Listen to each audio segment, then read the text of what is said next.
देखिए, कुछ भी कह लीजिए, लेकिन भूखे भजन नहीं हो पाएगा। देश में अगर रोजगार रहेगा, शिक्षा में इतनी कटौतियाँ होंगी, फी हाइक होगा, यूनिवर्सिटी में लोग पढ़ नहीं पाएंगे, बेहतर शिक्षा नहीं करेंगे, शिक्षा, महिला सुरक्षा, तमाम मुद्दे जो देश के मुद्दे हैं उस पर बात ना हो। हम देख रहे हैं कि इस तरह का कोई प्रोविजन आया है कि आप ऑनलाइन प्रसाद ऑर्डर कर सकते हैं, 51 रुपए लगेगा और आपके घर पे डिलीवरी होगी। डर लगता है इसीलिए मजबूर हूँ ना। मेरे कैंपस में मेरे साथ छेड़छाड़ होगा और वो व्यक्ति गलती से बीजेपी का निकल जाए, क्या उसके खिलाफ कार्रवाई होगी? मैं जिस क्लासरूम में बैठती हूँ उसकी फीस इतनी बढ़ा दी गई है, एक्चुअली में मेरे पास पीएचडी करने के पैसे नहीं है।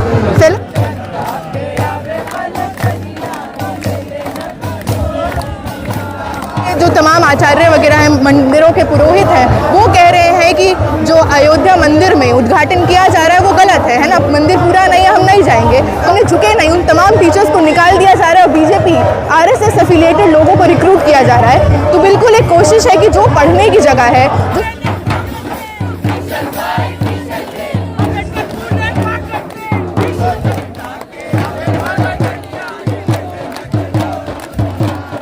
इतनी आसानी से जाने वाली नहीं है। हम देख रहे हैं आईपीसी से लेके इलेक्शन कमीशन से लेके तमाम चीज़ों में है ना अमेंडमेंट्स लाए जा रहे हैं।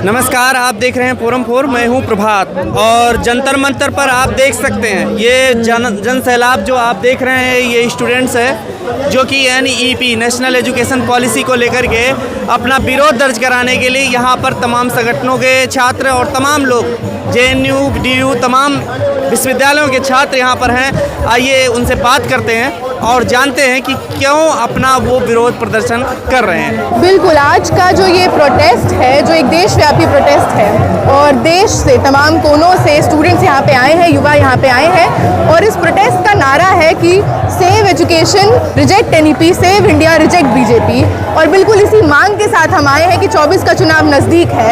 इस बार हम तमाम लोगों से, तमाम लोग जो इस प्रोटेस्ट में आए हैं वो इस बात को समझते हुए आए हैं कि 24 के चुनाव में हम तमाम युवा, हम देश के जो छात्र हैं, हम सांप्रदायिक नफरत, हम जातिवाद, हम महिलाओं की असुरक्षा, इन तमाम मुद्दों पे वोट नहीं करेंगे। हम जुमलों पे वोट नहीं करेंगे। हम वोट करेंगे कि कितने रोजगार बढ़े, हम वोट करेंगे कि शिक्षा में कितनी बेहतरी हुई, हम वोट करेंगे कि महिलाएं सड़क पे खुद को महफूज मानती हैं कि नहीं इन मुद्दों पे।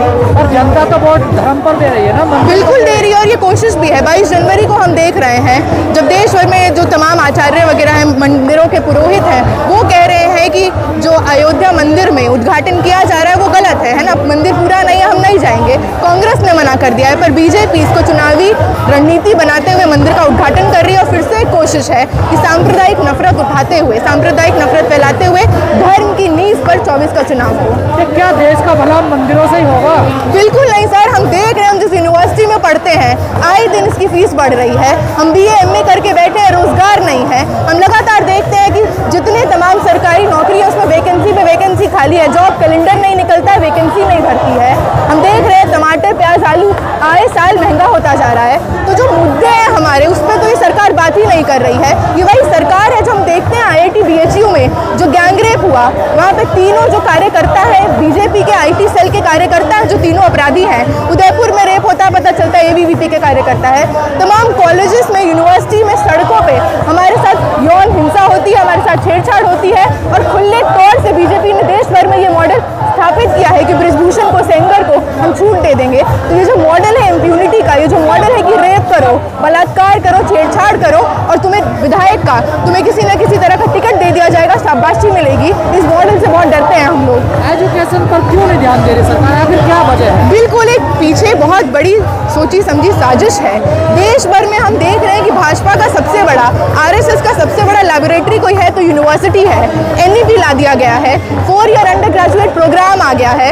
लगातार जितने टीचर्स प्रोग्रेसिव हैं, जितने टीचर्स एक विचारधारा के सामने झुके नहीं, उन तमाम टीचर्स को निकाल दिया जा रहा है और बीजेपी RSS एफिलिएटेड लोगों को रिक्रूट किया जा रहा है। तो बिल्कुल एक कोशिश है कि जो पढ़ने की जगह है, जो सोचने की जगह है और जो विरोध करना सिखाती है, ऐसी जगहों को खत्म कर दिया जाए। लेकिन बीजेपी कह रही है आप लोगों ने न्यू एजुकेशन पॉलिसी है वो पढ़ी नहीं है। और बगैर पढ़े आप लोग विरोध कर रही है, तो ऐतिहासिक फैसला। बिल्कुल नहीं सर, एकदम पढ़ा है, वर्ड टू वर्ड पढ़ा है। ये ऐसी पॉलिसी है जिसमें एक बार भी रिजर्वेशन का मेंशन नहीं है।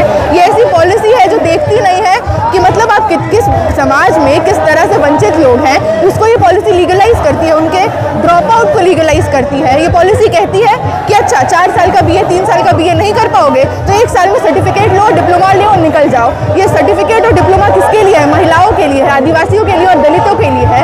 तो इस पॉलिसी के माध्यम से सरकार कह दे रही है कि दिल्ली विश्वविद्यालय, JNU, तमाम ऐसे उच्च शिक्षा के संस्थान जो देश के प्रीमियम इंस्टीट्यूशंस हैं, वहाँ पे तुम लोगों की औकात नहीं है पढ़ने की।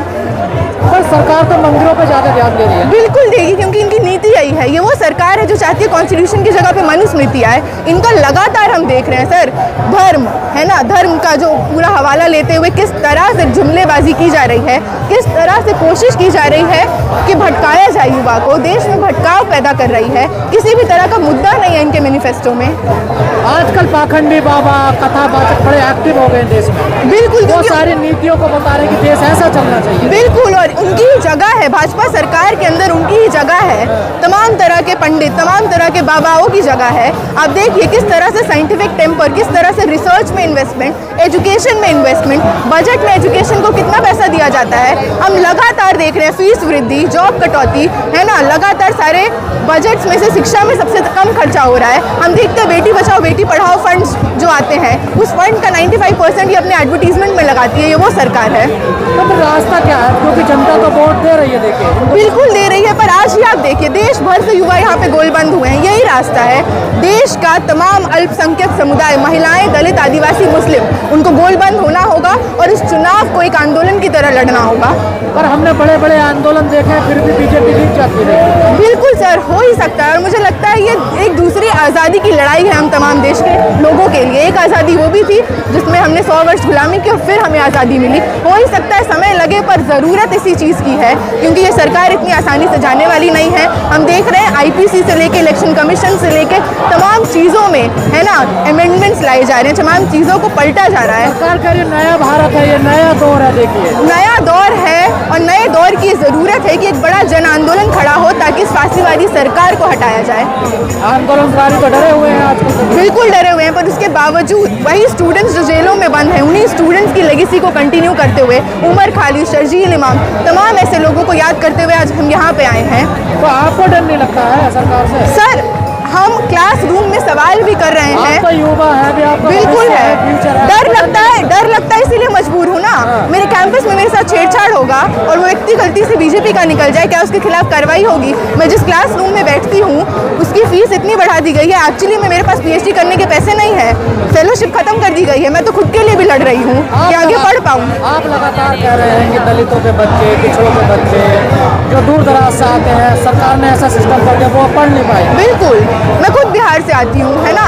बिहार में आप हालत देखिए, कोई शिक्षा का संस्थान नहीं है, हेल्थ केयर नहीं है। वहाँ से लोग माइग्रेट करके यहाँ पे आते हैं। हम DU में एडमिशन लिए ये सोच के कि अच्छी, है ना, और सस्ती शिक्षा मिलेगी, पर लगातार शिक्षा को, क्वालिटी को घटाया जा रहा है। और फीस हमारे खुद के कोर्सेज में, है ना, 50%, 100% फी हाइक हुआ है। इलाहाबाद यूनिवर्सिटी में 400% फी हाइक हुआ है।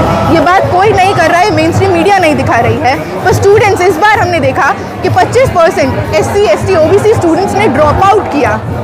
तो देश का भविष्य क्या इन चीज़ों से बनेगा? एजुकेशन से, शिक्षा से, अच्छी यूनिवर्सिटी हो, या बड़े बड़े मंदिर बनाए जाएंगे, बड़े बड़े उद्घाटन किए जाएंगे? बिल्कुल, इनको यही लग रहा है कि बड़े बड़े मंदिरों से एक वर्ग को, एक जाति को, एक जेंडर को खुश कर लिया जाएगा, क्योंकि इनके सपने का जो भारत है वो भारत अपर कास्ट हिंदू आदमियों के लिए है ना। पर बाकी जो तमाम लोग हैं उनको ये समझना होगा कि जब वो भारत बन जाएगा, हम तमाम लोगों की इसमें कोई जगह नहीं होगी। मीडिया का क्या कहना है आपको? मीडिया एक सबसे बड़ा टूल है आज के देश में, भाजपा के लिए काम कर रहा है। किस तरह से हम देखते हैं गांव देहात में हमारे दादा चाचा जो कुछ नहीं पढ़े हैं, किसान हैं, उन लोगों तक ये बात जा चुकी है कि JNU DU देश विरोधी है। तो मीडिया का जो काम है, जो फोर्थ पिलर ऑफ डेमोक्रेसी होता था, अब वो भाजपा के एक टूल की तरह काम कर रहा है।